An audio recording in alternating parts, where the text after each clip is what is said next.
இந்த உலகமே ஒரு நாடக மேடை, நாம் எல்லாரும் நடிகர்கள். இது ஞானிகள் சொல்கிறது. இது ஒரு பக்கம் இருக்கட்டும். இந்த உலகத்துக்குள்ளே எத்தனையோ நாடக மேடைகள், எத்தனையோ நடிகர்கள், எத்தனையோ நாடகங்கள், இதெல்லாம் எப்படி ஆரம்பமாச்சு? அதுதான் இன்றைக்கி தகவல். அதாவது ஆதி மனிதன் பேச ஆரம்பிக்கிறதுக்கு முன்னாடி சைகையாலேயே எல்லாத்தையும் சொல்லிக்கிட்டு இருந்தான். அதனால் அப்போவே நடிப்பு ஆரம்பமாயிட்டுது. முதல்ல ஒரு வேட்டையைத்தான் அவன் நடித்து காட்டியிருப்பான். இவன் எப்படி போனான், எதிரில் மிருகம் எப்படி வந்தது, அதோடு எப்படி சண்டை போட்டான், எப்படி அடித்து கொண்டுகிட்டு வந்தான், இதை அப்படியே மற்றவங்களுக்கு நடித்து காட்டியிருப்பான். ஏன்னா மொழி கிடையாது. இந்த காலத்துலலாம் நாடகங்களில் நடிக்கிறவங்கள நடிகர்கள்ங்கிறோம். ஒரு காலத்தில் இவங்களுக்கு என்ன பேர் தெரியுமா? திஸ்பியர்கள் அப்படின்னு பேரான். இதுக்கு காரணம் உண்டு. அதாவது 2000 வருஷத்துக்கு முன்னாடி கிரீஸ் நாட்டில் திசிபியஸ் அப்படின்னு ஒரு ஆள் இருந்தான். அவன் ஒரு பெரிய நாடக கலைஞன். அவன் சில இளைஞர்களை சேர்த்துக்கிட்டான், பயிற்சி கொடுத்தான், நாடக குழுவை உருவாக்கினான். நடிகர்களையும் நாடகத்துக்கு தேவையான பொருள்களையும் ஏற்றிக்கிட்டு போகிறதுக்கு ஒரு வண்டியையும் தயார் பண்ணான். அந்த வண்டியிலேயே அவன் கிரேக்க நாடு பூராவும் சுற்றினான். ஊர் ஊராக நாடகம் போட்டான். ஒரு ஊருக்கு போனதும் அங்கே நாடகம் நடத்த தியேட்டர் இருக்கா அப்படிங்கன்னெல்லாம் பார்க்குறதில்ல அவன். ஏன்னா அப்போலாம் தியேட்டர்னா என்னென்னு தெரியாது. நாடகம்னா அது ஒரு மூடிய கொட்டைக்குள்ளே தான் நடத்தணுங்கிறது அப்போ யாருக்குமே தோணலை. இந்த வண்டி போகும், அதுவே ஒரு பகுதி அப்படியே ஒரு மேடை மாதிரி விரிச்சிக்கும். அதில் ஏறி நின்றுக்கிட்டு நாடகத்தை நடித்து காட்டுவாங்களாம். மக்கள்லாம் எதிரில் தரையில் உட்காந்து அதை பார்த்துக்கிட்டு இருக்கிறது. உலகத்தின் முதல் நடமாடும் தியேட்டர் இது தானே. இந்த திசிபிஎஸ் தான் முதலாக உலகத்தில் நாடகங்கிற பொழுதுபோக்கை நடத்தி காட்டினவன் அப்படின்னு சொல்கிறாங்க. அவன் சொந்தமாக நாடகம் எழுதுனான், நடித்தான், நாடகத்தை இயக்கினான். அதனால தான் அவனை first man of the theatre அப்படின்னு சொல்லுவாங்க. அவன் தான் நாடக மேடையின் முன்னோடி. கிரேக்கர் காலத்திலேயே நாடக ஆசிரியர்கள், நடிகர்கள், ரசிகர்கள் இவங்கள்லாம் உருவாயிட்டாங்களாம். நாடகத்தின் சரித்திரத்தில் இந்த 3 பிரிவும் ரொம்ப முக்கியம். அதாவது கிரேக்க தியேட்டர்கள்லாம் திறந்த வெளி மேடைகள் தான். பெரும்பாலும் மலைச்சரிவுகள், அதுவே படிப்படியாக பண்ணியிருப்பாங்க. கீழே அரைவட்ட வடிவில் மேடை, அதுக்கு ஆர்கெஸ்ட்ரான்னு பேர். பிற்காலத்தில் இதில் உட்காந்து இசைக்குழுவினர் வாய்ச்சதுனால இசைக்குழுவுக்கே ஆர்கெஸ்ட்ராங்கிற பேர் வந்துட்டுது. இப்போது கிரேக்க தியேட்டர்களில் ஒன்று, அதோட காலம் கிமு 340. அதை இன்னமும் பாதுகாத்து வச்சுருக்கிறாங்களாம். எபிடாரஸ் அப்படிங்கிற இடத்துல அது இருக்குதான். இன்னமும் அந்த தியேட்டரை பயன்படுத்திக்கிட்டு வர்றாங்களாம். சிறந்த கிரேக்க நாடகங்கள்லாம் அங்கே நடிக்கிறாங்களாம். ஆரம்ப காலத்திலேயே கட்டணம் கிடையாது. அப்புறம் பின்னாடி தான் நுழைவு கட்டணம்லாம் அப்படியே வந்துட்டு தான். நடிகர்கள் பளபளப்பான ஆடைகள் உடுத்தியிருப்பாங்களாம். இந்த குதிகால் உயர்ந்த காலணிகள் போட்டிருப்பாங்களாம். இதெல்லாம் பழைய குறிப்புகள். பலவிதமான உருவங்களில் மாஸ்க் அப்படின்னு சொல்லப்படுற முகமூடி. அதனால் ஒரே நடிகர் பல வேடங்களில் நடிக்கிறது உண்டான். ஆரம்பத்தில் பெண் நடிகர்கள் கிடையாது, எல்லாம் ஆண் நடிகர்கள் தான். ரோமானியர்கள் தான் முதல் நிரந்தர நாடக மேடையை கட்டினவங்க. அதுதான் முதல் தியேட்டர். கிமு 1048 காலகட்டத்தில் பாம்பிங்கிற நகரத்தில் அதை கட்டியிருக்கிறாங்களாம். கிரேக்க ரோமானிய தியேட்டர்களின் அடிப்படையிலேயே இந்த இத்தாலிய வடிவ அமைப்பாளர்கள் இந்த குதிரை லாட வடிவில் ஒரு ஆடிட்டோரியத்தை உருவாக்கினாங்களாம். இப்படி அதை பற்றி நிறைய தகவல் இருக்குது. 1576 லண்டனில் இந்த பின்ஸ்பர்ரி, அப்புறம் இந்த பில்ட்ஸில், அப்புறம் ஜேம்ஸ் இப்படிங்கிறவர் முயற்சியால் தான் இங்கிலாந்தில் முதல் தியேட்டர் உருவாச்சான். அப்படி ஒருத்தர் இருந்தாராம். உலக நாடக மேடையின் வரலாறு இதுதான். அதாவது இப்போல்லாம் அறிவியல் வளர்ச்சி அதிகமாகிட்டுது. திரைப்படம், தொலைக்காட்சி எல்லாம் வந்தாச்சு. ஒவ்வொரு வீடுமே ஒரு குட்டி தியேட்டர் மாதிரி ஆகிட்டுது. தொலைக்காட்சி முன்னாடி உட்காந்து எழுந்திருக்கவே மனசு வர்றதில்லை. ஒரு அம்மா ஒரு மனோதத்துவ டாக்டரை தேடிட்டு வந்தாங்களாம் இந்த காலத்தில். டாக்டர், எங்கள் வீட்டுக்காரர் எப்போ பார்த்தாலும் டிவி முன்னாடி உட்காந்துக்கிட்டு அதையே வெறிச்சு பார்த்துக்கிட்டு இருக்கிறார், உத்து பார்த்துக்கிட்டு இருக்கார், எனக்கு சந்தேகமாக இருக்குன்னாங்களாம். இது மனக்கோளாறு இல்லைங்க, ஆர்வக்கோளாறு, அவ்வளவுதான், இதுக்காக பயப்படாதீங்கன்னாரான் டாக்டர். அப்படி இல்லை டாக்டர், டிவி ஓடும் பொழுது நாம் எல்லாம் அதை பார்க்குறோம் சரி, ஆனால் அவர் அப்படி இல்லை, டிவியை நிறுத்தினதுக்கு அப்புறமும் அதையே உத்து பார்த்துட்டு உட்காந்துருக்கிறார், அதனால தான் சந்தேகப்பட்டு உங்ககிட்ட வந்தேன் அப்படின்னாங்களாம். ஒரு சின்ன பையன் வந்தான். அவனை பார்த்து ஒரு கேள்வி கேட்டோம். ஏன்ப்பா உங்கள் வீட்டில் அம்மா புத்திசாலியா அப்பா புத்திசாலியா அப்படின்னு. அவன் அலட்சியமாக நம்மளை பார்த்து சிரிக்கிறான். என்ன சார் இது, இந்த காலத்தில் இது கூட தெரியாமல் இருக்கிறீங்களே அப்படிங்கிறான். ஒரு சின்ன பையன் நம்மளை பார்த்து இப்படி கேட்டுவிட்டானே அப்படின்னு நினைக்கிறப்போ நமக்கு ஒரு மாதிரி ஆகிடும். அதுக்கப்புறம்தான் இந்த தாத்தா பாட்டிலாம் சொல்கிற ஒரு கதை ஞாபகத்துக்கு வந்தது. அது என்ன கதை தெரியுமா? ஒரு ஊரில் ஒரு அம்மாவும் பிள்ளையும் இருந்தாங்களாம். அந்த மகனுக்கு திடீர்னு தேசாந்திரம் போய் வரணும்னு ஆசை வந்துட்டுது. ஊர் ஊராக போய் சுற்றி பார்க்கணுங்கிற ஆசை. அந்த அம்மாவுக்கு இது பிடிக்கல. மகனை பிரிஞ்சு இருக்கிறதுக்கு அவங்க மனசு இடம் கொடுக்கல. வேணாப்பான்னு சொல்லி பார்த்தாங்க, அவன் கேட்கல. திடீர்னு புறப்படவும் செஞ்சுட்டான். சரி, இனிமேல் அவனை தடுக்க முடியாதுன்னு முடிவு பண்ணிட்டாங்க அந்த அம்மா. இருந்தாலும் புத்திசாலித்தனமாக ஒரு யோசனை பண்ணாங்க. மகனை கிட்டத்தில் கூப்பிட்டாங்க. அவங்ககிட்ட சொன்னாங்க, இதை பாருப்பா, நீ தேசாந்திரம் போகிறதுன்னு தீர்மானம் பண்ணிவிட்ட, அதை நான் தடுக்கலை, போயிட்டு வந்துடும். ஆனால் போகிறதுக்கு முன்னாடி எனக்கு ஒரு வாக்குறுதி கொடுத்துட்டு போ அப்படின்னாங்க. போகிறப்போ ராத்திரியாக இருந்தாலும் பகலாக இருந்தாலும் சரி, புளிய மரத்து நிழலில் தான் தங்கணும். திரும்பி வர்றப்போ இரவும் பகலும் நீ வேப்ப மரத்து நிழல்லே தங்கணும் அப்படின்னாங்க. சரி, அப்படியே செய்கிறேன்னு சொல்லி வாக்குறுதி கொடுத்தான் பையன். புறப்பட்டு போனான். போகிற வழியில் புளிய மரத்து நிழல்லையே தங்கினான், தூங்கினான். அப்படி போய்கிட்டே இருந்தான். 7ஆவது நாள் அவன் உடம்பு சுகமில்லாமல் போயிட்டுது. ரொம்பவும் பலவீனமாயிட்டான். இனிமேல் நடக்க முடியாதுங்கிற நிலைமை வந்துட்டுது. யோசித்து பார்த்தான். சரி, இதுக்கு மேலே போக வேண்டாம் அப்படின்னு முடிவு பண்ணிவிட்டு திரும்பி வர ஆரம்பிச்சிட்டான். திரும்பி வர்றப்போ வழியில் வேப்ப மரத்து நிழல்லையே தங்கி தங்கி வந்தான். நாளுக்கு நாள் உடம்பு சரியாக வந்துட்டுது. 7ஆவது நாள் வீட்டுக்கு சேர்றான். உடம்பு பழையபடியே கலகலப்பாயிட்டுது. பூரண சுகம். தேசாந்திரம் போன பையன் திரும்பி வந்துட்டானே அப்படின்னு அந்த அம்மா ஆச்சரியப்படலை.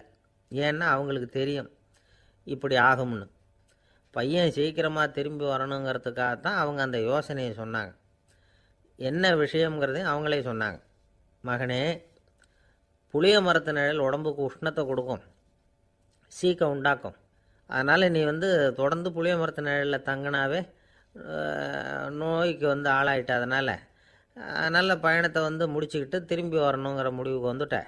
திரும்பி வர்றப்போ நீ தங்கினது வேப்ப மரத்து நிழல். அது உடம்புக்கு குளிர்ச்சியை தரக்கூடியது, நோயை தீர்க்கக்கூடியது. அதனால் சுகமாக வீட்டுக்கு சேர்ந்துட்ட. உன்னோட தேசாந்திர பயணத்தை தடுக்கிறதுக்காக தான் இப்படி பண்ணினேன் அப்படின்னாங்களாம் அந்த அம்மா.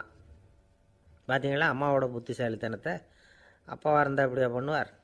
ஒரு அப்பா பையன்கிட்ட 10 ரூபா கொடுத்து இதை எடுத்துக்கிட்டு அடுத்த ஊருக்கு போய் அங்கே இருக்கிற மாமா கிட்ட இதை கொடுத்துட்டு வாடா, வழியில் எங்கேயாவது மரத்தடியில் படுத்து தூங்கி விடாதே அப்படின்னு எச்சரிக்கை பண்ணி அனுப்புனாராம். பையனுக்கு எச்சரிக்கையாக வாழறது எப்படிங்கிறத கற்றுக் கொடுக்கறதுக்காக இப்படி பண்ணார். அவன் பணத்தை வாங்கிட்டு போனான். அப்பா சொன்னதை மறந்துட்டு ஒரு மரத்தடியில் படுத்து தூங்கிட்டான். அவனுக்கு தெரியாமல் அவன் பின்னாடியே போன அப்பா அவன் கையில் இருந்த அந்த 10 ரூபாயை நைஸாக எடுத்துகிட்டு வந்துட்டார். அவன் பையில் தானே வச்சுருந்தான், அது தெரியாமல் எடுத்துகிட்டு வந்துட்டார். அவன் தூங்கிக்கிட்டு இருக்கான். எடுத்துகிட்டு ஒரு மறுபடியும் வீட்டுக்கு வந்துட்டார். பையன் முழிச்சுக்கிட்டு பையை தடவி பார்க்குறான், பணத்தை காணும். அழுதுகிட்டே திரும்பி வந்தான். அப்பா கிட்ட விஷயத்த சொன்னான். அப்பா சிரிச்சுக்கிட்டே சொன்னார், அதுக்கு தான்ப்பா ஆரம்பத்திலேயே எச்சரிக்கை பண்ணினேன், இனிமேலாவது நீ ஜாக்கிரதையாக இருக்கணும் அப்படிங்கிறதுக்காக தான் இப்படி பண்ணினேன். அந்த பணம் எங்கேயும் போயிடலை, நான் தான் அதை உனக்கு தெரியாமல் எடுத்து வச்சிருக்கிறேன். இதோ பாரு அப்படின்னு சொல்லிட்டு சைடு பாக்கெட்டில் கையை விட்டார். அது ஓட்டையாக இருக்குது. அதை எவனோ ஏற்கனவே கத்திரிச்சு எடுத்துகிட்டு போட்டான். இப்போ அப்பா முகத்தில் அசடு வழிஞ்சுதான். ஒரு அரசனும் அமைச்சரும் ஒரு நாள் ரொம்ப சாவகாசமாக பேசிக்கிட்டு இருந்தாங்களாம். அரசன் அமைச்சரை பார்த்து ஒரு கேள்வி கேட்டிருக்கார். ஏங்க அமைச்சரே, ஆசை இல்லாத ஒரு மனுஷனால் இருக்க முடியுமா அப்படின்னு. ஏன் முடியாது, துறவி அப்படிங்கிறவங்கெல்லாம் அப்படிப்பட்டவங்க தானே அப்படின்னாராம் அமைச்சர். அவங்கெல்லாம் உண்மையிலேயே ஆசையை விட்டவங்க தானே அப்படின்னு கேட்டாராம் ராஜா. அப்படி தான் இருக்கணும் அப்படின்னாராம் அமைச்சர். அப்படின்னா ஆசையே இல்லாத ஒரு உண்மையான துறவியை நான் பார்க்கணுமேன்னார். அது என்ன பிரமாதம், அதுக்கு நான் ஏற்பாடு பண்ணுறேன் அப்படின்னு விட்டார் இவர். சொல்லிவிட்டு உடனே புறப்பட்டு போனார். அங்கங்கே தேடினார். அப்புறம் தான் அவருக்கு புரிஞ்சுது உண்மை துறவியை கண்டுபிடிக்கிறது எவ்வளவு கஷ்டமான காரியம்னு. இருந்தாலும் ராஜா கிட்ட சொல்லியாச்சே, உண்மை துறவியை காட்டுறேன்னு. இப்போ என்ன பண்ணுறது? ராஜா கிட்ட சொன்னபடி நடக்கலைன்னா அவருக்கு கோபம் வந்துடும். அமைச்சர் ஒரு யோசனை பண்ணார். அவருக்கு ஒரு வழி தெரிஞ்சுது. அதுதான் சரின்னு முடிவு பண்ணார். அதாவது அந்த ஊரில் அவருக்கு தெரிஞ்ச நாடக நடிகர் ஒருத்தர் இருக்கிறார், நல்லா நடிப்பார். அவரை போய் பார்த்தார். இதை பாருப்பா, எனக்காக நீ ஒரு காரியம் செய்யணும்னார். என்னன்னு கேட்டார் அவர். நீ ஒரு துறவி மாதிரி கொஞ்சம் நேரத்துக்கு நடிக்கணும். ராஜா உன்னை பார்த்துட்டு போகிற வரைக்கும் நடி, அது போதும். அதுக்காக உனக்கு 10,000 ரூபா தரேன் அப்படின்னார். அவர் எந்த காலத்தில் இவ்வளவு பணத்தை மொத்தமாக பார்த்துருக்கார். அதனால் உடனே சரின்னு ஒத்துக்கிட்டார். அமைச்சர் அரண்மனைக்கு திரும்பி வந்தார். என்ன அமைச்சரே, இன்னுமா ஒரு உண்மையான துறவி கிடைக்கலன்னார். உண்மையான துறவி ஒருத்தரை இப்போ தான் கொஞ்ச நேரத்துக்கு முன்னாடி பார்த்து பேசிவிட்டு வர்றேன். அவர் நம்ம ஊருக்கு வெளியில் குளத்தங்கரையில் உள்ள ஒரு ஆலமரத்துக்கு அடியில் உட்காந்துருக்கிறார் அப்படின்னார் இவர். அப்படின்னா உடனே புறப்படுங்க அப்படின்னார் ராஜா. பரிவாரங்களோடு புறப்பட்டார். அங்கே அந்த மரத்தடியில் அந்த ஆள் வேஷம் போட்டுக்கிட்டு துறவி மாதிரி உட்காந்துருக்கிறான். ராஜா நேராக போனார். அந்த துறவி காலில் பொத்துன்னு விழுந்து வணங்கினார். உடனே ராணியும் அவர் காலில் விழுந்தாங்க. அடுத்தபடியாக அமைச்சர் விழுந்தார். அவருக்கு தெரியும் இது நம்ம ஆள் தான்னு. இருந்தாலும் என்ன பண்ணுறது, நேரம். அப்புறம் பரிவாரங்கள்லாம் துறவி காலில் விழுந்து ஆசீர்வாதம் வாங்கிட்டாங்க. ராஜா அப்புறமா தங்கத்தட்டில் பொண்ணையும் பொருளையும் வச்சு அந்த துறவிக்கிட்ட ரொம்ப பணிவாக நீட்டுறார். தாங்கள் தயவு பண்ணி இதை ஏற்றுக்கணும் அப்படின்னு வேண்டிக்கிட்டார். அந்த துறவி பற்றில்லாமல் அதை பார்த்தார். எல்லாத்தையும் திறந்துவிட்ட எனக்கு இதெல்லாம் எதுக்காக அப்படின்னு சொல்லி அதை மறுத்துட்டாராம். ஆஹா, உண்மையான துறவியை பார்த்துட்டோம் அப்படிங்கிற ஆனந்தம் அரசருக்கு. ரொம்ப நிம்மதியாக திருப்தியாக திரும்பி வந்தார் அரண்மனைக்கு. அதுக்கப்புறம் அமைச்சர் யாருக்கும் தெரியாமல் அந்த துறவிகிட்ட ஓடினார். சொன்ன பிரகாரம் பணத்தை நீட்டினார். இந்தப்பா, நான் உங்ககிட்ட சொன்னபடி 10,000 ரூபா பணம் எடுத்துக்கோ அப்படின்னார். அந்த ஆள் ராஜா கிட்ட சொன்னது மாதிரியே எல்லாத்தையும் திறந்துவிட்ட எனக்கு இதெல்லாம் எதுக்காக வேணாம் அப்படின்னு விட்டாரான். நடித்த வரைக்கும் போதும்ப்பா, இனிமேல் இந்த நாடக வசனம்லாம் வேணாம், வேஷத்தை கலைச்சிரு, பணத்தை வாங்கிக்கோன்னார். இல்லைங்க, இது வேஷம் இல்லை, இது வசனமும் இல்லை, இது உண்மை. கொஞ்ச நேரம் துறவி மாதிரி நடித்ததுக்கே இந்த தேசத்து ராஜா, ராணி, அமைச்சர், பரிவாரங்கள் எல்லாம் என் காலில் விழுந்து வணங்குறாங்க. அப்படின்னா உண்மையான துறவியாக இருக்கிறது எவ்வளவு பெருமையான விஷயம். நான் உண்மையான துறவியாக ஆக போகிறேன், அப்படி முடிவும் பண்ணிட்டேன் அப்படின்னார் அந்த நடிகர். வேஷம் கூட எப்படிப்பட்ட விளைவுகளை உண்டு பண்ணுது பார்த்தீங்களா. நம்மால் ஒருத்தன் ரொம்ப வசதியாக தான் இருந்தான். ஒரு நாள் அவன் சொத்து பூரா திருட்டு போட்டுது. அதுக்கப்புறம் இவன் துறவி மாதிரி ஆகிட்டான். ஊர் ஊராக சுற்றினான். ஒரு குருநாதரை தேடி கண்டுபிடிச்சான். அவர்கிட்ட சீடனாக சேர்ந்துக்கிட்டான். அவனை பார்த்து ஒருத்தர் கேட்டார், நீ உண்மையான சீடன் தானான்னு. இல்லைங்க, சீடன் மாதிரி நடிச்சுக்கிட்டு இருக்கிறேன் அப்படின்னா. அது குரு துரோகம் இல்லையா அப்படின்னு கேட்டார் அவர். இல்லைங்க, நான் பண்ணது குரு துரோகம் இல்லை, என் குரு பண்ணது தான் துரோகம். என்னுடைய பணத்தை கொள்ளையடித்தது இவர் தான். அதை எங்கே வச்சுருக்காருன்னு கண்டுபிடிக்கிறதுக்காக தான் இவர்கிட்ட வந்து சீடனாக சேர்ந்துருக்கிறேன் அப்படின்னா. ஒரு ஆள் இருந்தான், நிறைய பணம் சம்பாதிச்சான். ஆனால் செலவு பண்ண மனசு வரல, கருமி. அவன் என்ன பண்ணால், சேர்த்த பணம் பூராவையும் ஒரு மரத்தடியில் புதைச்சி வச்சுருந்தான். வாரத்துக்கு ஒரு தடவை அந்த மரத்தடிக்கு வருவான். புதைச்ச இடத்த ஆவலோடு பார்த்துக்கிட்டு இருப்பான். அதுக்கப்புறம் போயிடுவான். அவ்வளவுதான். ஒரு நாள் ஒரு திருடன் வந்தான். இவன் புதைச்சி வச்சுருந்ததெல்லாம் எடுத்துகிட்டு போட்டான். இது தெரிஞ்சு போச்சு. அந்த கருமி புலம்ப ஆரம்பிச்சிட்டான். இவன் புலம்பலை கேட்டதும் அக்கம் பக்கத்தில் இருந்தவங்கெல்லாம் ஓடி வந்தாங்க. என்ன விஷயம்னு விசாரித்தாங்க. இவன் சொன்னான். ஒரு பெரியவர் கேட்டார், ஏன்ப்பா வாரம் வந்து இந்த இடத்த பார்க்குறதாக சொன்னியே, எப்போவாவது இதில் இருக்கிற பணத்தை எடுத்து செலவு பண்ணியிருக்கியா அப்படின்னு கேட்டார். நான் அப்பப்போ வந்து அதை பார்க்குறது தான் வழக்கம், அதை தொட்டதே இல்லைன்னு அவன். சரி, அப்படின்னா இப்போவும் நீ அதே மாதிரி வாரம் ஒரு தடவை வந்து இந்த இடத்த பார்த்துட்டு போகலாமே அப்படின்னாராம் அந்த பெரியவர். அதுவும் சரிதானே, எவ்வளவு காலமானாலும் அவன் அந்த பணத்தை எடுத்து செலவு பண்ண போகிறதில்ல. அப்படி இருக்கிறப்ப உள்ளே பணம் இருந்தாலும் ஒன்று தான், இல்லாமல் போனாலும் ஒன்று தான். இதிலேருந்து என்ன புரியுதுன்னா, ஒருத்தர்கிட்ட இருக்கிற பணத்தை கொண்டு அவர் பணக்காரரா ஏழையா அப்படின்னு முடிவு செய்கிறது சரியில்லை. அந்த செல்வத்தை அனுபவிக்கிற திறன், பயன்படுத்துகிற திறன், அதை வச்சு தான் அவர் ஏழையா பணக்காரரா அப்படிங்கிறத நிர்ணயம் பண்ணணும். அதுதான் சரி. செலவு பண்ண தெரியாதவன் சேகரம் பண்ணிகிட்டே இருக்கிறதுனால என்ன பிரயோஜனம்? தலைமுடியே இல்லாதவன் தாராளமாக சீப்புகளை வாங்கி சேகரம் பண்ணுறது மாதிரி தானே இது. சில சமயம் செலவு பண்ண நாம் தயாராக இருந்தால் கூட அந்த செல்வம் நமக்கு பயன்படுறதில்ல. அரேபியாவில் ஒரு நகை வியாபாரி விலை உயர்ந்த முத்துக்களை எல்லாம் அவர் வச்சு வியாபாரம் பண்ணிக்கிட்டு இருந்தார். அவர் ஒரு சமயம் ஒரு பாலைவனம் வழியாக போயிட்டு இருக்கிறார் ஒட்டகத்தில். அப்போ திடீர்னு கடுமையான புயல் வீச ஆரம்பிச்சுட்டுது. திசை தவறி இவர் எங்கேயோ வந்துட்டார். கூட வந்தவங்களையும் காணலை, எங்கே போனாங்களோ தெரியல. இவர் ரொம்ப பயந்து போய் அங்கேயும் எங்கேயுமா அலைஞ்சு திரியிறார். வழியே தெரியல, பசி கடுமையாயிட்டுது. ஒட்டகத்து முதுகில் ஒரு மூட்டை இருந்தது, அதை பிரித்து பார்த்தார். உள்ளே ஏதாவது இருக்கான்னு தேடி பார்க்குறார். அது வரைக்கும் கண்ணில் தட்டுப்படாத அபூர்வமான ஒரு பை கண்ணில் போட்டுது. ஆஹா, அதில் ஏதாவது சாப்பிட்றதுக்கு இருக்கும் அப்படின்னு நினச்சி ஆவலாக அதை பிரித்து பார்க்குறார். அந்த பையில் விலை உயர்ந்த முத்துக்கள் நிறைய இருந்துதான். அப்போ தான் அவர் நினச்சாராம், விலை உயர்ந்த முத்துக்கள் கூட சாப்பிட்றதுக்கு உணவாக முடியாது அப்படிங்கிறத புரிஞ்சுக்கிட்டாராம். எந்த நேரத்தில் எது நமக்கு தேவையோ அது நமக்கு தாராளமாக கிடைக்கணும்.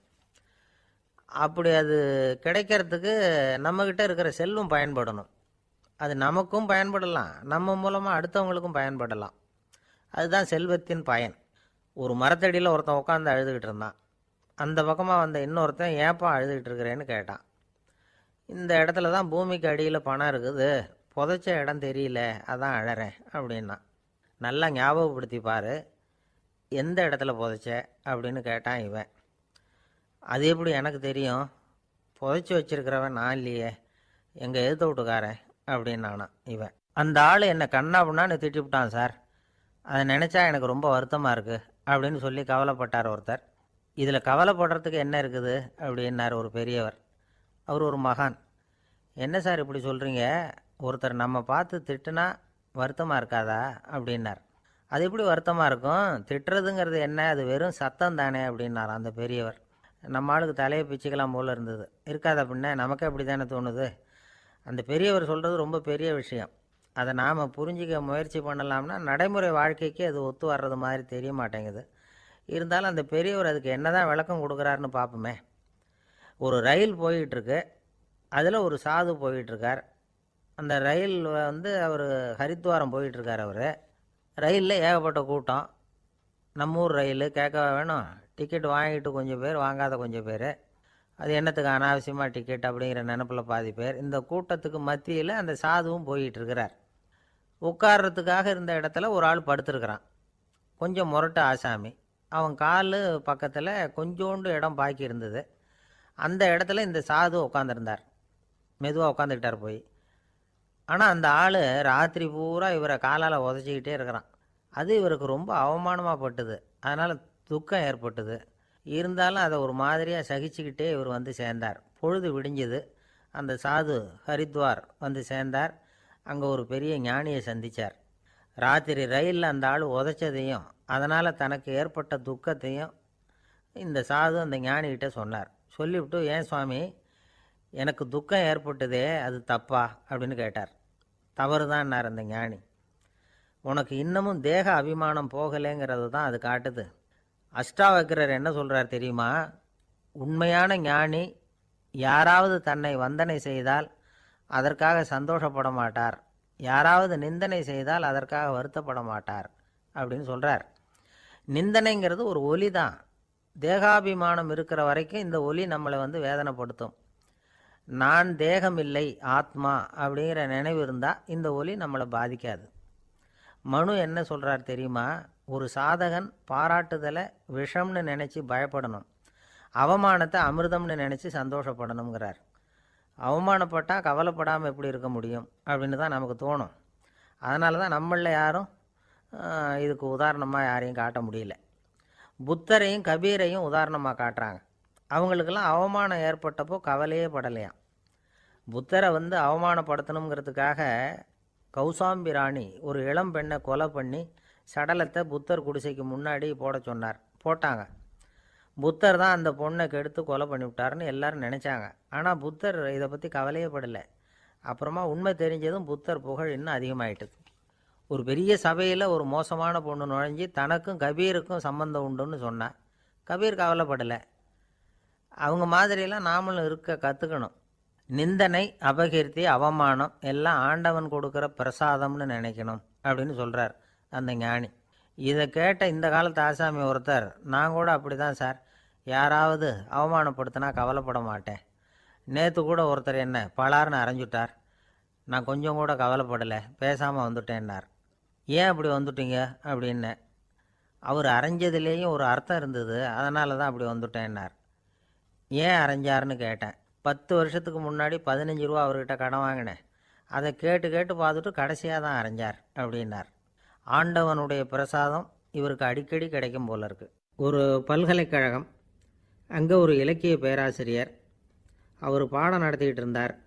ராபர்ட் ப்ரௌனிங் எழுதிய கவிதைகளை பற்றி சொல்லிகிட்டு இருக்கிறார். மாணவர்களும் ரொம்ப அக்கறையாக அதை கேட்டுக்கிட்டு இருக்கிறாங்க. ஒரு குறிப்பிட்ட கவிதையை பற்றி சொல்லும் பொழுது அந்த பேராசிரியருக்கே ஒரு சந்தேகம். அதாவது அந்த கவிதையின் சரியான அர்த்தம் என்னங்கிறதுல சந்தேகம். பேராசிரியர் யோசனை பண்ணார். அந்த கவிதையை முழுசாக புரிஞ்சிக்க முடியல. அதனால் மாணவர்களை பார்த்து சொன்னார், மாணவர்களே, ஒரு நாள் பொறுத்துக்குங்க. இந்த கவிதையை எழுதின கவிஞர் எங்கள் வீட்டுக்கு பக்கத்தில் தான் இருக்கிறார். இன்றைக்கி சாயந்தரம் நான் அவரை நேரிலேயே போய் பார்க்குறேன். பார்த்து இதுக்கு என்னங்க அர்த்தம்னு கேட்டுட்டு வந்துடுறேன். அதுக்கப்புறம் உங்ககிட்ட சொல்கிறேன் அப்படின்னாராம். அன்றைக்கி சாயந்தரமே அந்த பேராசிரியர் கவிஞரை தேடிக்கிட்டு போயிட்டார். கவிஞர் அவங்க வீட்டில் அவர் பாட்டு உட்காந்துருந்தாராம். இவர் போய் அவர் முன்னாடி உட்காந்தார். அப்புறம் கேட்டார், ஐயா, அந்த கவிதையின் முழு பொருள் என்னன்னு தெரிஞ்சுட்டு போகிறதுக்காக வந்திருக்கிறேன் அப்படின்னாராம். எந்த கவிதை அப்படின்னாராம் அவர். இவர் அந்த கவிதையை சொல்லியிருக்கார். கவிஞர் கொஞ்சம் யோசனை பண்ணிவிட்டு அப்புறம் சொன்னாராம், பேராசிரியரே, நீங்கள் கொஞ்சம் தாமதமாக வந்துட்டீங்கன்னாராம். இவருக்கு ஒன்றும் புரியல. நீங்கள் என்ன சொல்கிறீங்க? நான் தாமதமாக வந்துட்டேன்னா? நீங்கள் தான் உயிரோடு இருக்கிறீங்களே, அப்படி இருக்கும்பொழுது நான் தாமதமாக வந்துவிட்டேன்னா அது எப்படி அப்படின்னு இவர் குழம்பியிருக்கிறார். இப்போ கவிஞர் சொன்னாராம், ஐயா, நான் உயிரோடு இருக்கிறேன்னா இல்லையாங்கிறது முக்கியம் இல்லை. நான் அந்த கவிதை வரிகளை எழுதினப்போ 2 பேருக்கு அதோட அர்த்தம் தெரிஞ்சிருந்தது. இப்போ ஒரே ஒருத்தருக்கு தான் அதோட அர்த்தம் தெரியும் அப்படின்னாராம். பேராசிரியர் யோசனை பண்ணியிருக்கார். அப்படின்னா அந்த ஒருத்தர் கவிஞர் ராபர்ட் ப்ரௌனிங்கை தவிர வேறு யாராக இருக்க முடியும்? இவர் தான் அப்படிங்கிறத அவர் மனசில் நினச்சிக்கிட்டார். அதனால் சொன்னார், ஐயா, நான் தாமதமாக வரல, அந்த கவிதையின் பொருள் என்ன அது சொல்லுங்கன்னார். பேராசிரியரே, நான் சொல்கிறது உங்களுக்கு புரியலைன்னு நினைக்கிறேன். நான் இந்த வரிகள் எழுதினப்போ 2 பேருக்கு அதோட அர்த்தம் தெரிஞ்சிருந்தது. அந்த 2 பேர் யாருன்னா, ஒருத்தர் ராபர்ட் ப்ரௌனிங், அதாவது நான், இன்னொருத்தர் கடவுள். இப்போ அது கடவுளுக்கு மட்டும்தான் தெரியும். நானே இதை பற்றி பல தடவை யோசனை பண்ணி பார்த்தேன். இது ரொம்ப அழகானது, ஆனாலும் ரொம்ப வழுக்கலானது. அதை பிடிச்சிட்டோம்னு நினச்சிக்கிட்டு இருக்கும் பொழுதே காற்று மாதிரி அது உங்ககிட்ட இருந்து ஓடி போயிடுது. எனக்கு ரொம்பவும் வருத்தமாக தான் இருக்குது. நிச்சயமாக நான் தான் இந்த வரிகளை எழுதியிருக்கிறேன். அதில் அர்த்தம் இருக்குங்கிறது எனக்கு தெரியும். அதை நான் உணர்கிறேன். ஆனால் நீங்கள் என்னை மன்னிக்கணும். எனக்கே கூட அதை என்னால் விளக்க முடியல. அப்படி இருக்கும் பொழுது உங்களுக்கு எப்படி அதை நான் விளக்க முடியும் அப்படின்னாரா அந்த கவிஞர். அனுபவிக்கப்படக்கூடிய எல்லாமே விளக்கப்படக்கூடிய ஒன்றல்ல, விளக்கப்படும் எல்லாமே அனுபவிக்கப்படக்கூடிய ஒன்றல்ல அப்படிங்கிறது ஞானிகளுடைய கருத்து. அதுக்காக தான் அந்த சம்பவம். வாழ்க்கையில் நீங்கள் தொடர்ந்து ஆய்வு செய்து கொண்டே இருக்கக்கூடிய விளக்கங்களை ஒருபோதும் அடைய முடியாத பரிமாணங்கள் இருக்கிறதுனால தான் அது அலுப்பு தட்டாமல் இருக்குது. உங்களால் நிறைய அனுபவிக்க முடியும். இருந்தாலும் நீங்கள் அனுபவித்து அறிந்த விஷயங்கள் கூட வார்த்தைகளால் விளக்கப்பட முடிவதில்லை அப்படிங்கிறது பெரியோர் சிந்தனை. இதெல்லாம் ஒரு பக்கம் இருக்கட்டும். நமக்கு தெரிஞ்ச பேராசிரியர் ஒருத்தர் 1 மணி நேரம் ரொம்ப விவரமாக வகுப்பு எடுத்தார். கடைசியாக சொன்னார், மாணவர்களே, ரொம்பவும் எளிமையாக விளக்கமாக எல்லா விவரமும் சொல்லியிருக்கிறேன். அதனால் இதில் உங்களுக்கு சந்தேகம் வர்றதுக்கு வாய்ப்பே இல்லை. இருந்தாலும் கேட்க வேண்டிய கடமை கேட்குறேன். இது வரைக்கும் நடத்தினதில் யாருக்காவது ஏதாவது சந்தேகம் உண்டா அப்படின்னு கேட்டாராம். எனக்கு ஒரே ஒரு சந்தேகம்தான் சார் அப்படின்னு எழுந்திரிச்சு நிற்கிறான் ஒருத்தன். என்னன்னு கேட்டாராம். இது வரைக்கும் நீங்கள் என்ன பாடம் சார் நடத்துனீங்க அப்படின்னானான் அவன். அம்மாக்காரங்களுக்கு அடிக்கடி ஏற்படுற கவலை ஒன்று உண்டு. அதாவது குழந்தை சரியாக சாப்பிட மாட்டேங்குதே அப்படிங்கிற கவலை. இவங்கெல்லாம் ஒரு விஷயத்தை நல்லா புரிஞ்சுக்கணும். குழந்தைகள்ங்கிறவங்க பெரியவங்க மாதிரி இல்லை. அவங்க கடிகாரத்தில் மணியை பார்த்துட்டு சாப்பிட்றதுக்கு உட்கார்ற ரகம் கிடையாது. பசிச்சா சாப்பிடுவாங்க, இல்லைன்னா விளையாடுவாங்க, அல்லது தூங்குவாங்க. அது புரியாமல் அவங்கள கட்டாயப்படுத்தி அல்லது மிரட்டி சாப்பிட வைக்கிறது ரொம்ப தப்பு. ஒரு 8 மாத குழந்தைக்கு 3 மணி நேரத்துக்கு ஒரு தடவை பசிக்கும். அந்த நேரம் பார்த்து சாப்பாடு கொடுத்தா அடம் பண்ணாமல் அது பாட்டுக்கு சாப்பிட்ரும். அதே குழந்தைக்கு 1 வயசு ஆகிறப்போ 4 மணி நேரத்துக்கு ஒரு தடவை பசிக்கும். இந்த வயசில் இயற்கையாகவே பசி குறைஞ்சிருக்கும். அது புரியாமல் என் குழந்தை முன்னாடி மாதிரி இப்போ சரியாக சாப்பிட மாட்டேங்கிறான் அப்படின்னு சில பேர் டாக்டர்கிட்ட போய் சொல்லிக்கிட்டு இருப்பாங்க. இன்னொரு விஷயம், ஒரு குழந்தைக்கு வயசு அதிகமாகிற வேகத்துக்கு உடம்பு எடையும் அதிகமாகிக்கிட்டே போகாது. உடம்பு எடை அதிகமாகிற வேகம் குறைஞ்சிக்கிட்டே வரும். 6 மாத குழந்தைக்கு ஒரு வாரத்தில் 150 கிராம் எடை கூடும். ஒரு வயசில் வாரத்துக்கு 71 கிராம் எடை கூடும். இது புரியாமல் அதிகமாக சாப்பாட்டை கொடுத்து குழந்தைய கஷ்டப்படுத்தக்கூடாது. ஏன்னா அளவுக்கு மீறின உணவு அஜீரணத்தை உண்டு பண்ணிவிடும். குழந்தைக்கு ஒரு தட்டில் கொஞ்சமாக ஆகாரத்தை வச்சு கொண்டுகிட்டு போய் கொடுக்கணும். மலை மாதிரி குவிச்சு வச்சா அதை பார்த்ததுமே பசி அடங்கி போயிடும். அடித்து மிரட்டி பயமுறுத்தி குழந்தைய சாப்பிட வைக்கிற பழக்கம் இருக்குது பாருங்கள். அதுக்கு ஃபுட் ஃபோர்ஸிங் அப்படின்னு பேர். இப்படி பண்ணினா குழந்தைக்கு சாப்பாட்டில் விருப்பம் குறைஞ்சிரும். அதை கண்டாவே வெறுக்க ஆரம்பிச்சிடும். அது மாதிரி உளம் சார்ந்த பசி குறைவு, சைக்கோஜெனிக் அனோரெக்சியா, அது ஏற்படுமா. சாப்பாடுங்கிறதே ஒரு தண்டனை மாதிரி தோணும்.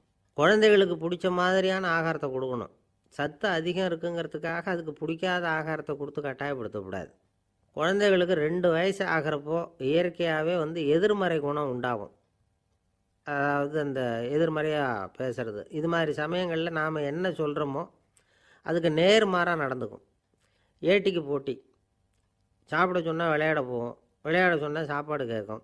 இதை புரிஞ்சுக்கிட்டு நடந்துக்கணும். குழந்தை சொன்ன பேச்சை கேட்கலேன்னு கோவப்படக்கூடாது. குழந்தை வளர வளர பிடிவாத குணம் வர்றது சகஜம். கேட்டதை வாங்கி கொடுத்தா தான் சாப்பிடுவேன் அப்படின்னு பிடிவாதம் பண்ணும். வாங்கி கொடுத்து விடுறது தான் உத்தமம். நீங்களும் அதுக்கிட்ட பிடிவாதம் பண்ணிகிட்டு இருக்கக்கூடாது.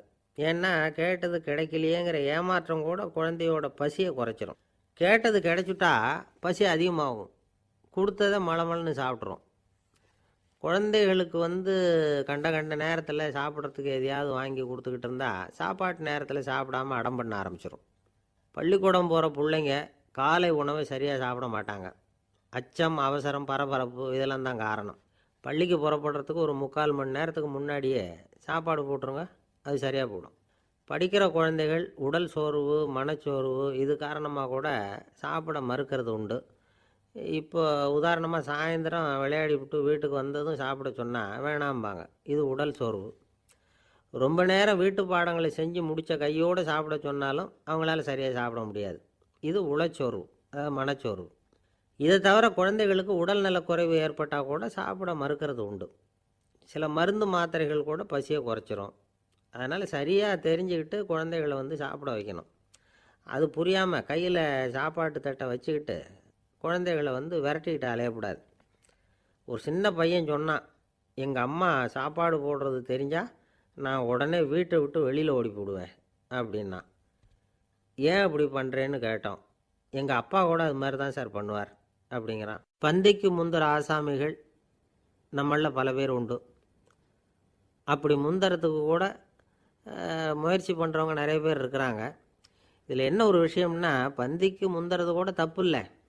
ஆனால் அப்படி ஒரு விருந்தில் ஆளாக போய் உட்காந்து சாப்பிட்டா கூட வெளியில் வர்றப்ப என்ன பெரிய விருந்து வச்சுட்டான், சாம்பாரில் உப்பு இல்லை, ரசத்தில் காரம் இல்லை அப்படின்னு குறை சொல்லிகிட்டே வர்றது இருக்குது பாருங்கள். அது சரியில்லை, நாகரிகமும் இல்லை. கல்யாண பத்திரிகையில் என்ன போட்டிருக்குது, என் பொண்ணுக்கும் இன்னார் பையனுக்கும் கல்யாணம், எல்லாரும் குடும்பத்தோடு வந்திருந்து மணமக்களை ஆசீர்வதிக்கணும், இப்படி தானே போட்டிருக்கோம். குடும்பத்தோடு விருந்து சாப்பிட்டு சாப்பாடு எப்படி இருக்குன்னு அபிப்பிராயம் சொல்லிவிட்டு போங்க அப்படின்னா போட்டிருக்கு கல்யாண பத்திரிகையில்.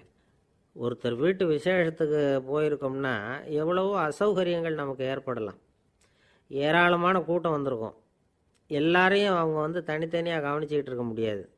நாம் தான் அனுசரித்து நடந்துக்கணும். நாமளாக போய் வாழ்த்த வேண்டியவங்களை வாழ்த்தி விட்டு சேரணும். அதை விட்டுட்டு பத்திரிக்கை கொடுத்தானேன்னு போனேன், கவனிப்பே சரியில்லை அப்படின்னு புலம்பிக்கிட்டு இருக்கக்கூடாது. ஒரு விருந்துக்கு போனால் அங்கே எப்படி நடந்துக்கணும் அப்படிங்கிறத பற்றி கூட அனுபவசாலிகள் சில விவரங்கள்லாம் சொல்லியிருக்கிறாங்க. இந்த காலத்தில் கல்யாணம், பிறந்த நாள், அது இதுன்னு நிறைய விருந்துகள் நடக்குது. அதெல்லாம் எதுக்காக? மனித உறவுகளை வளர்த்துக்கிறதுக்காக தான், வேறு எதுக்கு? ஒரு விருந்துக்கு போனால் அமைதியாக பொறுமையாக போய் உட்காரணும். அடித்து பிடிச்சிக்கிட்டு இடத்த பிடிக்க போகிறேன் அப்படின்னு நிற்கக்கூடாது.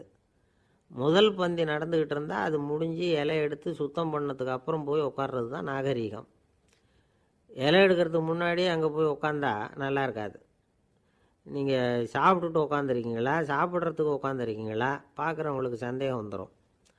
அதே மாதிரி இலையில் எல்லா ஐட்டமும் பரிமாறினதுக்கு அப்புறம் சாப்பிட ஆரம்பிக்கணும். ஒவ்வொரு ஐட்டமாக வைக்க வைக்க நாம் பாட்டுக்கு எடுத்து உள்ளே தள்ளிகிட்டே இருந்தோம்னா எதை வச்சோம் எதை வைக்கலன்னு பரிமாறினவரே குழம்பி போயிடுவார். ஏன்னா எப்போ பார்த்தாலும் இலை காலியாகவே இருக்கும். சாப்பிட்றப்போ உங்கள் சாப்பாட்டையே நீங்கள் கவனிக்கணும். அடுத்தவங்க இலையில் என்ன இருக்குது, பக்கத்தில் இருக்கிறவர் எதை அதிகமாக சாப்பிட்றார், இதெல்லாம் நமக்கு என்னத்துக்கு? எல்லாரும் சாப்பிட்டு முடிக்கிற வரைக்கும் பொறுமையாக இருக்கிறது தான் நல்லது.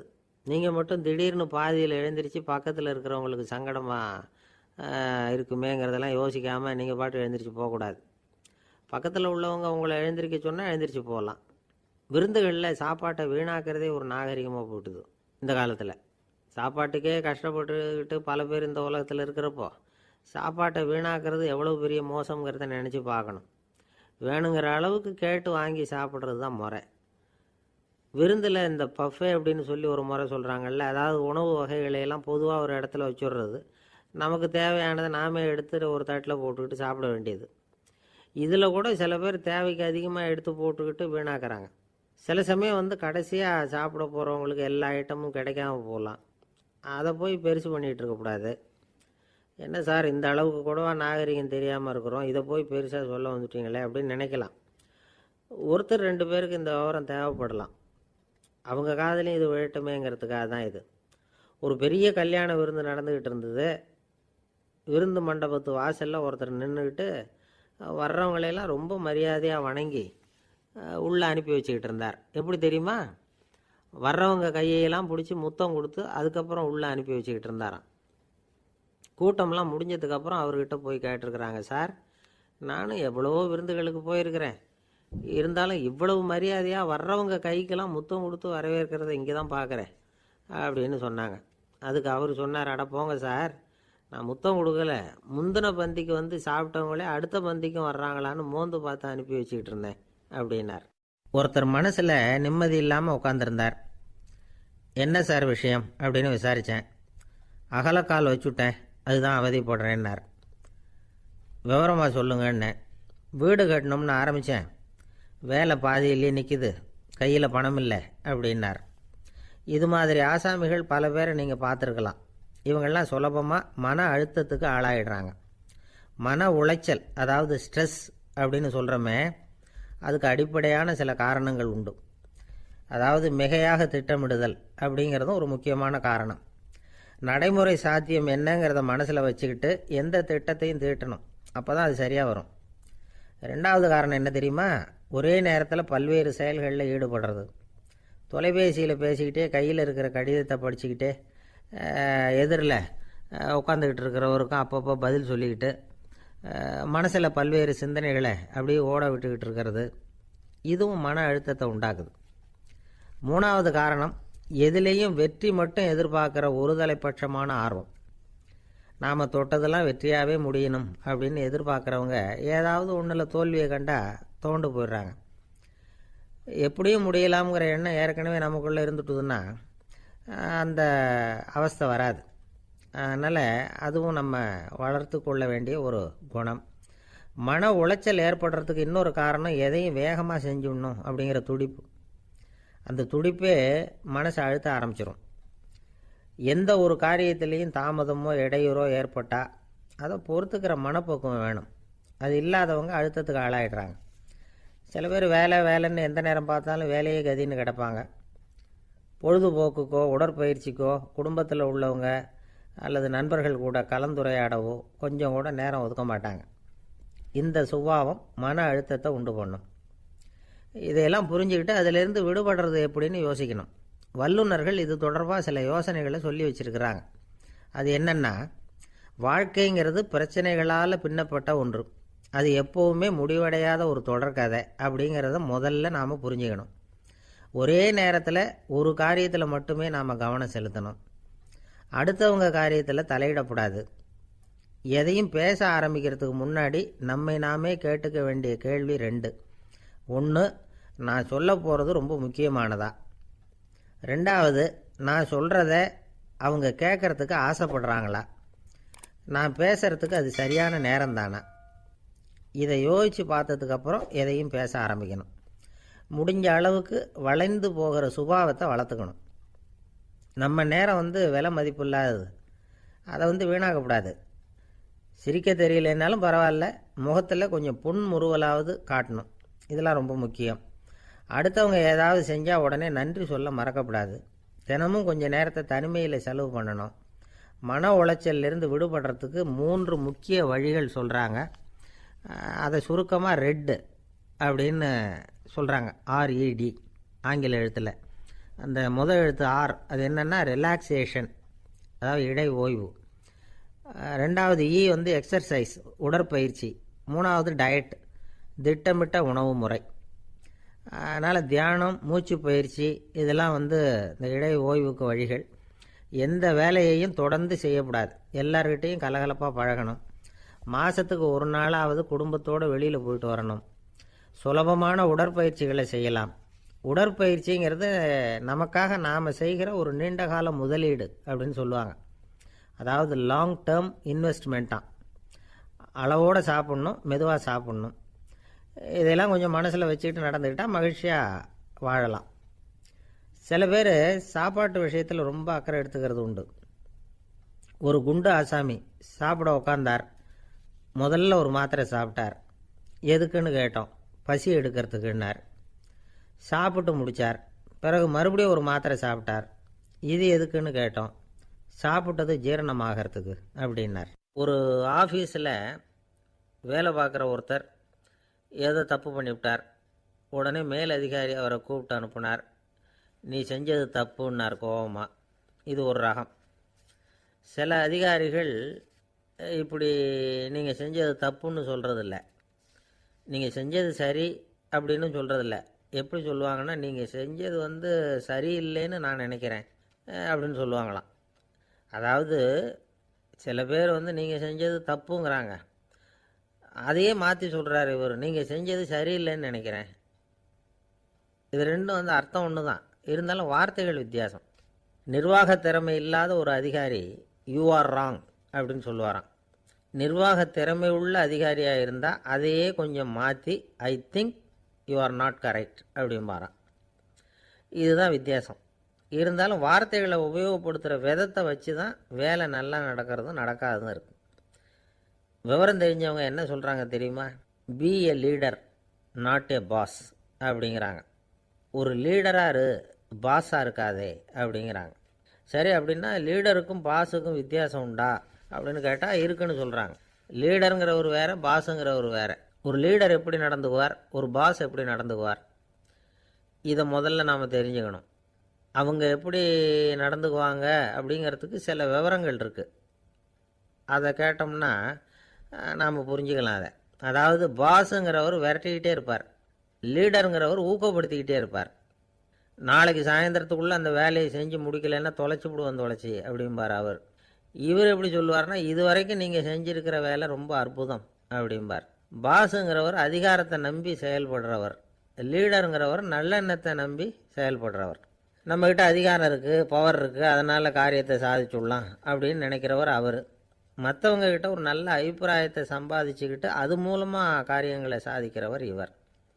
பாஸுங்கிறவர் பயத்தை உண்டு பண்ணுவார், லீடருங்கிறவர் அன்பை பரவ செய்வார். அதை செய்யலைன்னா ஆடிட்டில் தகராறாயிடும், இதை செய்யலைன்னா இன்க்ரிமெண்ட்டு கட் ஆகிடும், இப்படி ஏதாவது சொல்லி பயமுறுத்திக்கிட்டே இருப்பார் அவர். இவர் அப்படி இல்லை.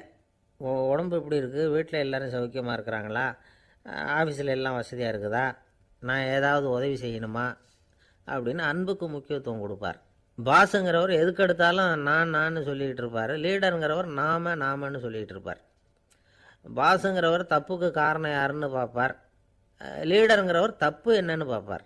இதுதான் ரெண்டு பேருக்கு வித்தியாசம். The boss shows who is wrong, the leader shows what is wrong அப்படின்னு சொல்லுவாங்க. இந்த காரியம் எப்படி செய்யப்பட்டிருக்கு அப்படின்னு தெரிஞ்சுக்கிறவர் பாஸ். இந்த காரியத்தை எப்படி செய்யணும்னு செஞ்சு காட்டுறவர் லீடர். பாஸுங்கிறவர் பணியாளர்களை திட்டுவார், லீடர் மரியாதைக்குரியவராக நடத்துவார், அதுக்குரியவராக அவர் நடந்துக்குவார். செய்கிற வேலையை ஒரு சுமையாக நினைக்க வைக்கிறவர் பாஸ், செய்கிற வேலையை ஒரு சந்தோஷமாக ஆக்கிறவர் லீடர். ஒரு முதலாளியாக இருக்கிறவர் அல்லது ஒரு நிர்வாகியாக இருக்கிறவர் இது மாதிரியான நுணுக்கங்களையெல்லாம் தெரிஞ்சு வச்சுக்கிறது நல்லது. ஒரு பாஸ் இருக்கார், அவர் ஒரு நாள் ரொம்ப பெருமையாக தன்னோட ஆஃபீஸை பற்றி பேசிக்கிட்டு இருந்தார். எனக்கு கீழே 200 பேர் வேலை செய்கிறாங்க சார், நான் ஒரு கோடு கிழிச்சா அவங்க அதை தாண்டாத அளவுக்கு நான் நடந்துக்கிறேன் சார் அப்படின்னார் அவர். அது எப்படி முடியுது உங்களால் அப்படின்னு கேட்டோம். நான் கோடே கிழிக்கிறதில்ல சார் அப்படின்னார். ஒருத்தர் இருக்கார், நல்ல உத்தியோகத்தில் தான் இருக்கிறார், ஆனால் எப்போ பார்த்தாலும் முகத்தை வெறுப்பாக வச்சுருப்பார், அப்படியே வருவார் போவார். ஏன் சார் இப்படி இருக்கிறீங்க அப்படின்னு விசாரித்தோம். ஏன்டா இந்த வேலைக்கு வந்தோம்னு இருக்குது சார் அப்படின்னார். உங்கள் வேலை உங்களுக்கு பிடிக்கலையா அப்படின்னு கேட்டோம். இல்லைன்னார். இப்படிப்பட்டவங்க வெற்றிகரமான வாழ்க்கை வாழ முடியாது. இது நிபுணர்கள் கருத்து. வேலையை நேசிக்க தெரிந்தவர்கள் வெற்றி பெறுவார்கள் அப்படிங்கிறாங்க அவங்க. எந்த துறையாக இருந்தாலும் சரி, அந்த துறையில் வெற்றிகரமாக இருக்கிறவங்கள விசாரித்து பாருங்கள். எனக்கு என்னுடைய வேலை ரொம்ப பிடிக்கும் அப்படின்னு சொல்கிறவங்களாக தான் இருப்பாங்க. அப்படி இருந்தால் தான் அது வெற்றிகரமாக இருக்க முடியுது அவங்களால. ஒருத்தனுக்கு பிடித்தமான பொழுதுபோக்கே அவனுடைய தொழிலாக இருந்துட்டுதுன்னா அவனை மாதிரி கொடுத்து வச்சவன் வேற யாரும் இல்லை அப்படிங்கிறார் பெர்னாட் ஷா. ஒரு தடவை மன்னர் ஹுமாயூன் உயிரை தண்ணீர் முண்டு ஊற்றுகிற தொழிலாளி ஒருத்தர் காப்பாற்றினாராம் அந்த ஹுமாயூன் உயிரை. உடனே மன்னர் கேட்டிருக்கார், உனக்கு என்ன வேணும்னாலும் கேளு தரேன், உயர் பதவி வேணுமா அப்படின்னு கேட்டாராம். மன்னா, மக்களின் தாகம் தீர்க்கக்கூடிய இந்த பணியை விட உயர்ந்தது உண்டா அப்படின்னாராம் அந்த தொழிலாளி. அவரால் அவருடைய வேலையை நேசிக்க முடிஞ்சுது, அதனால் மகிழ்ச்சியாக இருக்க முடிஞ்சுது. நாமெல்லாம் அப்படி இல்லை, வேலை கிடைக்கிற வரைக்கும் கிடைச்சா போதும் அப்படின்னு இருக்கோம். கிடைச்சதுக்கப்புறம் ஏன்டா அந்த வேலைக்கு வந்தோம்னு ரொம்பவும் அழுத்துக்குவோம். சரி, நாம் இருக்கிற இடத்துல நாம் வெற்றிகரமாக இருக்க வழி உண்டா அப்படின்னா உண்டுன்னு சொல்கிறாங்க. அதாவது மன இயல் நிபுணர்கள் இருக்கிறாங்க இல்லையா, அவங்க அதுக்கு முக்கியமாக 6 வழிகள் சொல்கிறாங்க. நீங்கள் ஒரு அலுவலகத்தில் வேலை பார்க்குறவரா அப்படின்னா இதை கேளுங்க. அதாவது உங்கள் மேலதிகாரி எதிர்பார்ப்புக்கு தகுந்த மாதிரி உங்கள் வேலை இருக்குதா? அப்படி இல்லைன்னா முதல்ல உங்கள் வேலையின் தரம் உயரணும். உங்களுக்கு மேலே கீழே வேலை பார்க்குற பணியாளர்கள்கிட்ட நல்ல விதமாக பழகுறீங்களா? அந்த உறவு முறையில் ஏதாவது குறை இருந்தால் அதை கண்டுபிடிச்சி சரி பண்ணுங்கள். நம்பிக்கைக்கு உரியவர் அப்படின்னு நீங்கள் பேர் எடுக்கணும். நீங்கள் எடுக்கிற முடிவு நல்ல முடிவாக தான் இருக்கும் அப்படின்னு அடுத்தவங்க சொல்லணும். உங்கள் தோற்றத்துக்கு முக்கியத்துவம் கொடுங்க. இது மனம் உடல் ரெண்டும் சம்மந்தப்பட்டது. அதனால் மனசையும் ஆரோக்கியமாக வச்சுருக்கணும், உடம்பையும் ஆரோக்கியமாக வச்சுருக்கணும். உங்களுடைய நிர்வாகம் செயல்படுற விதத்தை நல்லா புரிஞ்சு வச்சுக்கணும். உங்களுடைய நிர்வாகம் இப்போ ஒரு காரியம் செய்யுதுன்னு வச்சுங்க, ஏன் அப்படி செய்யுது, எதுக்காக அப்படி செய்யுது, அதனுடைய குறிக்கோள் என்ன, அது நீடிக்கிறதுக்கு காரணம் என்ன, இதையெல்லாம் தெரிஞ்சுக்கணும். சிரிப்புக்கு வஞ்சகம் பண்ணக்கூடாது, நல்லா சிரிக்கணும், அப்போ தான் அது திரும்ப கிடைக்கும். கடந்த கால தோல்வியை பற்றி கவலைப்படக்கூடாது. முதலாளி விருப்பம் தெரிஞ்சு நடந்துக்கிறது நல்லது தான். அதுக்காக காக்கா பிடிக்கணுங்கிற அவசியம் இல்லை. உங்களுக்கு ஒரு பொறுப்பான வேலை கிடைக்குது, உடனே சத்தம் குழப்பம் அப்படின்னு சூழ்நிலையை இறுக்கமாக ஆக்கிடக்கூடாது. எந்த சூழலையும் இயல்பாக கையாளக்கூடியவர் அப்படிங்கிறத காட்டணும். இதெல்லாம் உங்கள் துறையில் நீங்கள் வெற்றி பெற நிபுணர்கள் சொல்கிற யோசனைகள். இவ்வளவு விவரமும் சொல்லிவிட்டு ஒருத்தரை பார்த்து கேட்டோம், இப்போ சொல்லுங்கள், நீங்கள் செய்கிற வேலை உங்களுக்கு பிடிச்சிருக்குதா அப்படின்னோம். ரொம்ப ரொம்ப பிடிச்சிருக்குது அப்படின்னார். சரி, என்ன செஞ்சிகிட்டு இருக்கிறீங்க அப்படின்னு கேட்டோம். சும்மா தான் இருக்கிறேன் அப்படின்னார் அவர். அள்ள அள்ள குறையாதது அட்சய பாத்திரம், அது நமக்கு தெரியும், கேள்விப்பட்டிருக்கிறோம். ஆனால் போட போட நிரம்பாத ஒரு பாத்திரம் உண்டு. அது என்ன தெரியுமா? நம்மளில் பல பேர்கிட்ட அந்த பாத்திரம் உண்டு. அதுதான் பேராசை அப்படிங்கிற பாத்திரம். அதை நிறைவு செய்யவே முடியாது. பேராசையை பற்றி சுஃபி இலக்கியத்தில் ஒரு பிரபலமான கதை உண்டாம். அதை ஒரு பெரியவர் எடுத்து சொல்லியிருக்கிறார். ஒரு மன்னர் நகர்வலம் போயிட்டுருக்கார். ஒரு பிச்சைக்காரன் மன்னர் எதிரில் வரான். பிச்சை போடுங்கங்கிறான். என்னுடைய அமைதியை கெடுக்காதே போங்கிறார் மன்னர். அவன் சிரிக்கிறான். அரசே, உங்களுடைய அமைதி கிடக்கூடிய நிலையில் இருந்தால் அதுக்கு பேர் அமைதியே கிடையாது அப்படின்னு நானா. எதிரில் நிற்கிறது வெறும் பிச்சைக்காரன் இல்லை, யோகி அப்படிங்கிறத மன்னர் புரிஞ்சுக்கிட்டார். துறவியே, உங்களுக்கு என்ன வேணும்னாலும் கேளுங்க, கொடுக்குறேன்னாராம். அந்த துறவி மறுபடியும் சிரிக்கிறார். அரசே, உங்களால் முடியாததையெல்லாம் கொடுக்க முடியும்னு சத்தியம் செய்யாதீங்க அப்படின்னார். மன்னருக்கு கோபம் வந்துட்டுது. என்ன இவர் இப்படி சொல்கிறாரு அப்படின்னு நினச்சார். நகர்வலத்தை பாதியிலேயே நிறுத்தினார். வாங்க அரண்மனைக்குன்னார். துறவியை அழைச்சிக்கிட்டு அரண்மனைக்கு வந்துட்டார். துறவி தன்கிட்ட இருந்த பிச்சை பாத்திரத்தை நீட்டினார். இது நிறைய எனக்கு பொற்காசுகள் வேணும் அப்படின்னாராம். அவ்வளவு தானா, இது ஒரு பெரிய காரியமா அப்படின்னு கையை தட்டினாராம் மன்னர். ஒரு பெரிய தாம்பாளம் நிறைய பொற்காசுகள் சேர்ந்தது. அதை அள்ளி போட்டார். போட போட அந்த பிச்சை பாத்திரம் நிரம்பவே இல்லை. பொற்காசுகள் போட போட அவ்வளவையும் உள்ளே வாங்கிக்கிட்டே இருக்குது. அரசாங்க கஜானாவே காலி ஆகிட்டுது. மூட்டை மூட்டையாக பொற்காசுகளை கொட்டி பார்த்துட்டாங்க. அது முழுங்கிக்கிட்டே இருக்குது. கடைசி வரைக்கும் அந்த பிச்சை பாத்திரம் நிரம்பவே இல்லை. அரசர்கிட்ட இருந்த கர்வம் போயிட்டுது. அப்படியே பொத்துன்னு துறவி காலில் விழுந்தார். அப்போ அந்த துறவி சொன்னாராம், மன்னா, இந்த பிச்சை பாத்திரத்தை உங்களால் மட்டும் இல்லை, வேற யாராலையும் நிரப்ப முடியாது. அதுக்கு என்ன காரணம்னா, இது சாதாரண பிச்சை பாத்திரம் இல்லை, பேராசைகளோடு வாழ்ந்து செத்துப்போன ஒரு மனிதனின் மண்டை ஓடுது அப்படின்னாராம். பாருங்கள், இதுதான் அந்த சுஃபி இலக்கிய கதை. செத்த பிறகும் நிறைவு இல்லைன்னா அது எப்பேற்பட்ட பேராசையாக இருக்கும்னு யோசித்து பார்த்துங்க. நம்மால் ஒருத்தர் கல்யாணம் பண்ணிக்க பொண்ணு பார்த்துக்கிட்டு இருந்தார். அழகு, அறிவு, படிப்பு எதுவும் தேவையில்லை, பணம் மட்டும் இருந்தால் போதும் அப்படின்னு பார்க்குறவங்ககிட்டெல்லாம் சொல்லி வச்சார். ரொம்ப நாளைக்கு அப்புறம் ஒரு பணக்காரர் கிடைச்சார். அவர் சொன்னார், இதை பாருங்கள், எனக்கு 20 வயசில் ஒரு மகள், அவளை நீங்கள் கல்யாணம் பண்ணிக்கிட்டால் 2 லட்சம் பணம் கொடுப்பேன். 25 வயசில் ஒரு பொண்ணு, அவளை கல்யாணம் பண்ணிக்கிட்டால் 2.5 லட்சம் தருவேன். 30 வயசில் ஒரு பொண்ணு இருக்கா, அவளை கல்யாணம் பண்ணிக்கிட்டால் 3 லட்சம் தருவேன். என்ன சொல்கிற அப்படின்னாராம். இவன் கொஞ்ச நேரம் யோசித்து பார்த்துருக்கான். அதுக்கப்புறம் மெதுவாக அவரை நிமிர்ந்து பார்த்து, ஏன் சார், உங்ககிட்ட 50 வயசில் ஏதாவது பொண்ணு இருக்கா அப்படின்னு கேட்டானா. ஒருத்தர் ரொம்ப அவசரமாக வந்தார். சார், மனுஷன் நிம்மதியாக இருக்கிறதுக்கு என்ன வழின்னு கேட்டார். சீக்கிரமாக ஒரு கல்யாணத்தை பண்ணிங்க, எல்லாம் சரியாக போடும் அப்படின்னோம். அவர் ஒரு மாதிரியாக பார்த்தார். ஏற்கனவே எனக்கு கல்யாணம் ஆகிட்டுது சார், அதனால தானே நிம்மதியாக இருக்கிறதுக்கு வழி கேட்குறேன் அப்படின்னார். சரி, இவர் ஒரு மாதிரியான கேஸ் அப்படின்னு நினச்சிக்கிட்டு நம்மக்கிட்ட இருந்த ஒரு சின்ன புத்தகத்தை அவர்கிட்ட தூக்கி கொடுத்தோம். இதை படித்து பாருங்கன்னு. கல்யாணத்துக்கு பிறகும் சந்தோஷமாக இருக்கிறதுக்கு என்ன வழி அப்படிங்கிற கேள்விக்கு அந்த புத்தகத்தில் விளக்கம் இருந்தது. கணவன் மனைவிக்குள்ளே சிக்கல் வராமல் இருக்கிறதுக்கு அதில் சில வழிகளை சொல்லி கொடுத்துருக்குறாங்க. அதெல்லாம் என்னென்ன அப்படிங்கிறத இப்போ பார்க்கலாமா? குடும்பம்னு இருந்தால் கோபம் வரதான் செய்யும், அது வந்துட்டு போட்டும் பரவாயில்ல. ஆனால் அந்த கோபம் ஒரே நேரத்தில் 2 பேருக்கும் வந்துடாமல் பார்த்துக்கணும். ஒரு சமயத்தில் யாராவது ஒருத்தர் தான் கோபப்படணும், அடுத்தவங்க அமைதியாக இருக்கணும். அதுக்கப்புறம் இவர் அமைதியான உடனே அவங்க ஆரம்பிச்சிக்கலாம். கோபமாக ஏதாவது சொன்னால் உடனே கோபமாக பதில் சொல்லக்கூடாது. கொஞ்சம் பொறுத்து கோபம் தீர்ந்த உடனே அந்த பதிலை சொல்லலாம். அப்போ பதில் கோபமாக இருந்தால் கூட அது அவ்வளோ பெருசாக தெரியாது. அற்ப விஷயத்துக்கெல்லாம் காய்ச்சி மூச்சுன்னு கத்திட்டு இருக்கக்கூடாது. உங்கள் 2 பேருக்குள்ளே ஒரு தர்க்கம் ஆரம்பமாயிட்டுதுன்னு வச்சுக்கோங்க. கடுமையாக 2 பேரும் விவாதம் பண்ணுறீங்க. உங்களில் ஒருத்தர் இதில் ஜெயிக்கணும்னா அது நீங்களாக இருக்க வேணாம், அடுத்தவங்க ஜெயிக்கிறதுக்கு நீங்கள் துணையாக இருங்களேன். அப்படின்னா நீங்கள் கொஞ்சம் விட்டு கொடுக்கணும், அவ்வளோதான். ஏதாவது குத்தம் சொல்லணுமா, செஞ்ச தப்பை சுட்டி காட்டணுமா, விமர்சனம் பண்ணணுமா, பண்ணுங்க, வேணான்னு சொல்லலை. ஆனால் சொன்னதை அப்படி சொல்கிறத கொஞ்சம் அன்பாக இதமாக சொல்லுங்கள். எப்போ நடந்த தவறுகளையெல்லாம் இப்போ போய் மறுபடியும் ஞாபகப்படுத்திகிட்டு இருக்க வேண்டாம். நான் அப்போவே சொன்னேன் இந்த புடவை வேணாம்னு, நீங்கள் தான் கேட்கல, இப்போ பாருங்கள் கிழிஞ்சு போச்சு இப்படின்னு கத்துனாங்க ஒரு அம்மா. எப்போ சொன்னீங்கன்னு கேட்டால் ஒரு 10 வருஷத்துக்கு முன்னாடி தீபாவளி சமயத்தில் அப்படிங்கிறாங்க. அது என்ன இன்னும் அப்படியே புதுசாகவே இருக்கும்? உங்களுக்கு அவர் தான் பெருசு, அவருக்கு நீங்கள் தான் பெருசு. அதை விட இந்த உலகத்தில் வேறு எதுவும் முக்கியம் இல்லைன்னு நினைக்கணும். நீ தான் என்னுடைய உலகம்னு எத்தனை தடவை சொல்லியிருப்பீங்க? அதெல்லாம் வெறும் வசனமாக போயிடக்கூடாது. ஏதாவது ஒரு பிரச்சனையை பற்றி கடுமையாக விவாதம் பண்ணிக்கிட்டு இருக்கீங்க, அதை அப்படியே பாதியில் விட்டுட்டு படுக்கைக்கு போயிடக்கூடாது. சொச்சத்தை நாளைக்கு பேசிக்கலாம்னு. அப்படி போனால் தூக்கம் வராது. பிரச்சனையை ஒரு முடிவு பண்ணிக்கிட்டு அதுக்கப்புறமா தூங்க போகணும்.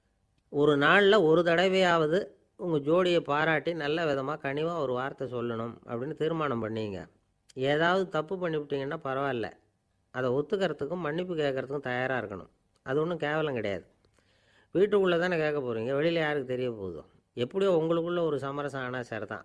ஒரு தகராறுன்னு எடுத்துக்கிட்டால் குறைஞ்சபட்சம் அதுக்கு 2 பேர் தேவை. தனியாகவே உட்காந்துக்கிட்டு நான் இப்போ தகராறு பண்ணிகிட்டு இருக்கிறேன் அப்படின்னு யாரும் சொல்ல முடியாது. 2 பேர் தகராறு பண்ணுறாங்கன்னா பொதுவாக அந்த 2 பேரில் யார் அதிகமாக பேசுகிறாங்களோ அவங்க பேரில் தான் தப்பு இருக்கும். அதை மனசில் வச்சுக்கணும். இதெல்லாம் தான் அந்த புத்தகத்தில் போட்டிருக்கிற வழிமுறைகள். இவ்வளவும் சரியாக வரலைன்னா அப்புறமா சொல்லுங்கள், வேறு புத்தகம் ஏதாவது இருக்கான்னு தேடுவோம். ஒரு கணவன் தன்னுடைய மனைவியை அழைச்சிக்கிட்டு ஒரு மனோதத்துவ டாக்டர்கிட்ட வந்தாராம். டாக்டர், எங்களுக்கு கல்யாணம் ஆகி 30 வருஷ காலமாக நாங்கள் ஒரு விஷயத்தில் கூட ஒத்து போனதில்லை அப்படின்னு ஆரம்பித்தார். உடனே அந்த அம்மா குறுக்கிட்டு, அது 30 வருஷம் இல்லை, 32 வருஷம் அப்படின்னாங்களாம். சில பேரை இப்படி சொல்கிறது உண்டு. அடுத்தவங்களை அனுசரித்து நடந்துக்க தெரியல, அவன் என்ன சார் மனுஷன் அப்படிம்பாங்க. சக மனிதர்களோடு எப்படி பழகிறது அப்படின்னு தெரியாததுனாலேயே பல பேர் இன்றைக்கி சங்கடப்பட்டுக்கிட்டு இருக்கிறாங்க. வசதி வாய்ப்பெல்லாம் சரியாக இருக்கும், ஆனால் வாழ்க்கை சரியாக இருக்காது. இன்னொருத்தர்கிட்ட எப்படி பேசுறது பழகிறதுங்கிறது தெரியாததுனால தான் இந்த அவஸ்தை. சரி, இந்த அவஸ்தை இல்லாமல் வாழறது எப்படி? இதுக்கு அனுபவசாலிகள் சில வழிமுறைகளை சொல்கிறாங்க. அதெல்லாம் என்னென்னங்கிறத இப்போ தெரிஞ்சுக்குவோம். முதல்ல நம்ம நாக்கு நம்ம கண்ட்ரோலில் இருக்கணும். வார்த்தைகளை கொட்டிவிட்டு அதுக்கப்புறம் அள்ள முடியாமல் கடந்து கஷ்டப்படக்கூடாது.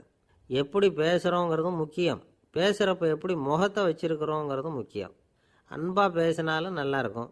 அப்படி பேசுகிறப்ப ஆதரவாக அவர் தோள் மேலே ஒரு கையை போட்டுக்கிட்டு பேசினா இன்னமும் நல்லாயிருக்கும். 2வது விஷயம், இன்னொருத்தர்கிட்ட பேசுகிறப்போ வாக்குறுதிகளை அள்ளி வீசக்கூடாது. கொடுக்குற